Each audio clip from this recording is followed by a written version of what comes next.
प्रिय विद्यार्थियों, जो प्रथम सेमेस्टर में हम लोगों का दीनदयाल उपाध्याय 106 नंबर HIS 106 का जो पेपर कल होने वाला है, उसके कुछ महत्वपूर्ण प्रश्न हम लेकर आए हैं। उम्मीद करते हैं कि कल की परीक्षा में आपको लाभ मिलेगा।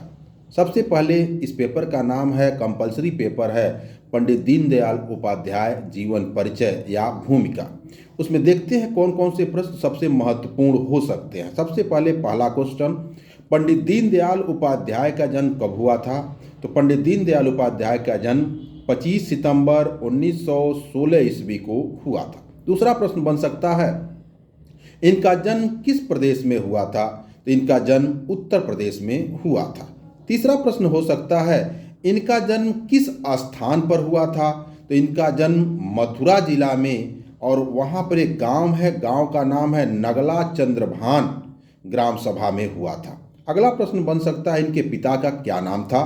तो इनके पिता का नाम था भगवती प्रसाद उपाध्याय।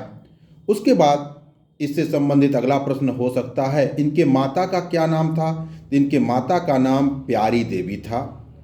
इनका निधन कब हुआ था, या पंडित दीनदयाल उपाध्याय का निधन कब हुआ था? तो 11 फरवरी 1968 को पंडित दीनदयाल उपाध्याय का निधन हुआ था। उसके बाद से अगला प्रश्न महत्वपूर्ण हो सकता है कि पंडित दीनदयाल उपाध्याय राष्ट्रीय स्वयंसेवक संघ के साथ कब जुड़े? तो 1937 ईस्वी में पंडित दीनदयाल उपाध्याय राष्ट्रीय स्वयंसेवक संघ से जुड़ गए। उसके बाद अगला प्रश्न हो सकता है इनसे संबंधित, भारतीय जनसंघ के प्रथम महासचिव किसे बनाया गया? तो ध्यान देने की बात है, भारतीय जनसंघ के प्रथम महासचिव के रूप में जिन्होंने कार्य किया, उनका नाम था पंडित दीनदयाल उपाध्याय जी। उसके बाद अगला प्रश्न हो सकता है, भारतीय जनसंघ की स्थापना कब हुई थी? तो भारतीय जनसंघ की स्थापना 1951 ईस्वी में हुआ था। उसके बाद अगला प्रश्न हो सकता है, 1940 के दशक में किस पत्रिका में कार्य करना पंडित दीनदयाल उपाध्याय ने शुरू किया था?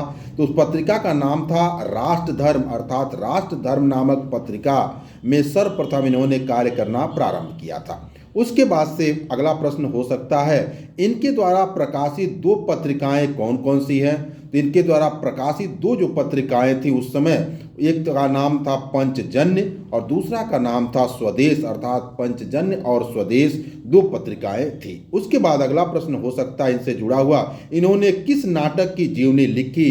तो इनका उसका उत्तर हो सकता है कि इन्होंने चंद्रगुप्त मौर्य नामक नाटक की जीवनी लिखी थी। उसके बाद अगला प्रश्न हो सकता है, इनकी कौन कौन सी कृतियां हैं?